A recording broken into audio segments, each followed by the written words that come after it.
Demak, bugungi ajendamizda bizda IELTS reading savol turidan matching headingni ko'rib chiqamiz va grammar qismini ko'rib chiqar ekanmiz. Ya'ni aynan IELTS writing va speaking uchun kerak bo'ladigan grammatikalarni. Demak, birinchi bo'lib matching heading savol turidan boshlaydigan bo'lsak, matching heading o'zi asosan bizga bilamizki, mana shunaqa turda beriladi. Ya'ni sarlavhalar boxni ichida berilgan bo'ladi va passage'dagi paragraflar, qismlar berilgan bo'ladi va biz bunda aynan birinchi mana qismini o'qib chiqib, o'shanga mos bo'lgan paragrafni, ya'ni heading sarlavhani qo'yishimiz kerak bo'lar ekan. Xo'p, bu savol turini ko'pchilik qiynaladi ishlashga.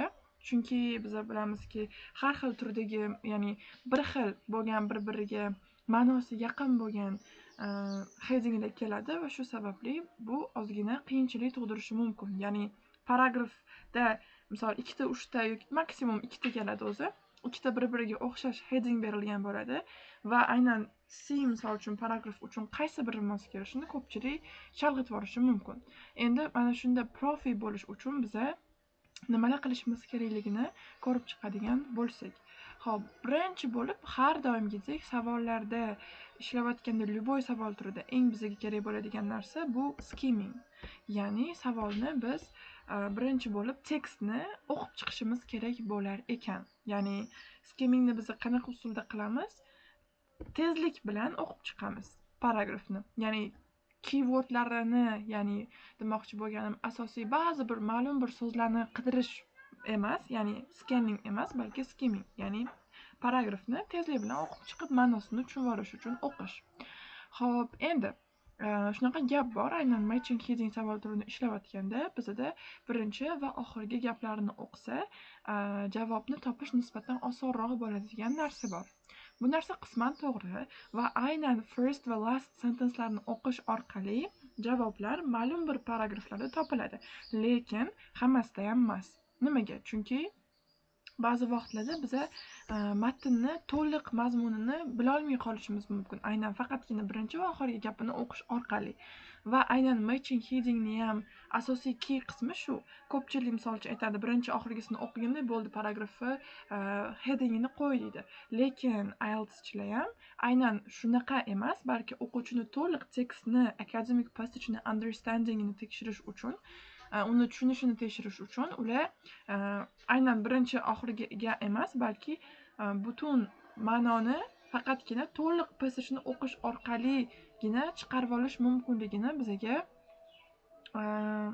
o'sha berish uchun shunaqa qilishadi. Ya'ni birinchi oxiriga emas, balkim riskka qo'ymasdan hamma passageni, paragrafni o'qib chiqishingiz kerak bo'ladi. Xo'p, lekin bu usulda ham keladigan tekstlar bor, paragraflar bor.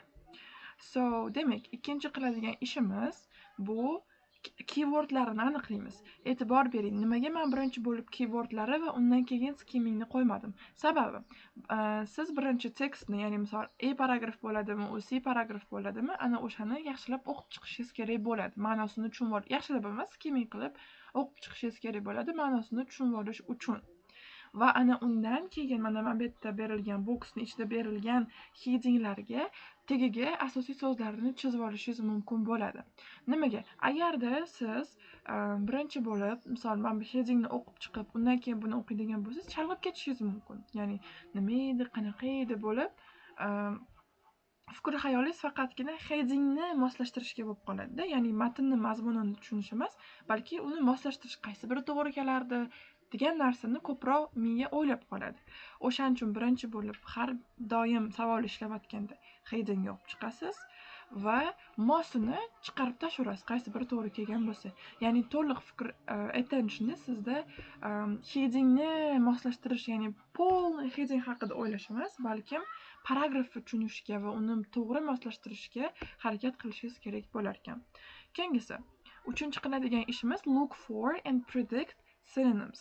Ya'ni savollarga qarab chiqqandan keyin sinonimlarini topib chiqishimiz kerak. Ya'ni qanaqa kelyapti tekstda? Mana bunaqa narsa haqida gapirilganmi? Mana bunaqa qilib, misol uchun deylik, birinchisini olaylik, diversity of beetles degan narsasini. Ya'ni beetlelarning xilma-xilligi degan narsa.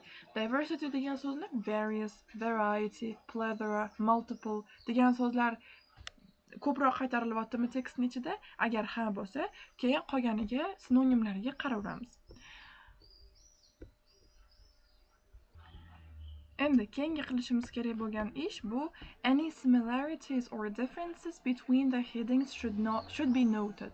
Ya'ni bilamizki, ko'p readinglarda aynan heading qismida headinglarni bir-biriga o'xshab ketadiganlari juda ham ko'p bo'ladi. Ya'ni ikkita heading yoki 3 ta heading bir-biriga qisman o'xshab ketadi.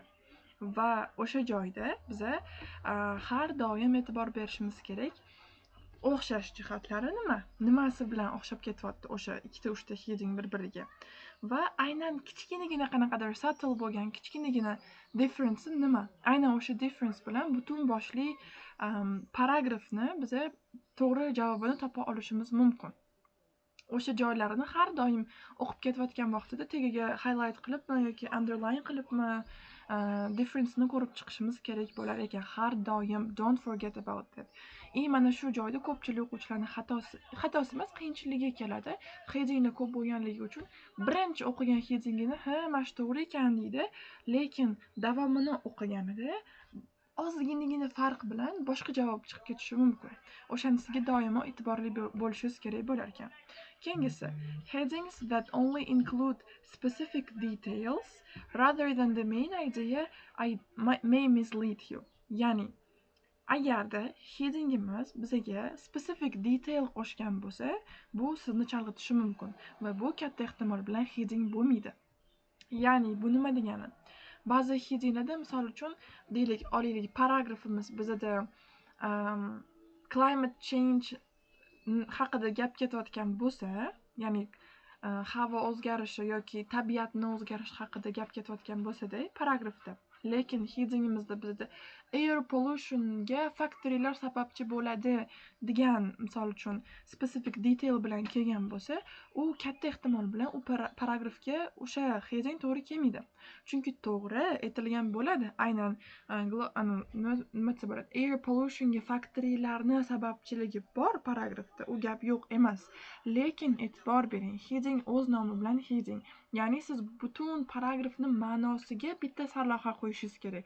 Aynan qaysidir berilgan gapini siz sarlavha qilib qo'ya olmaysiz. O'sha narsasi bilan heading farq qiladi. Boshqa savol turidan. Bizda shunga o'xshagan savol turi ham bor, contain information degan. Aynan headingda siz butun paragrafni ma'nosidan kelib chiqishingiz kerak. Qaysidirgina berilgan gapidan emas.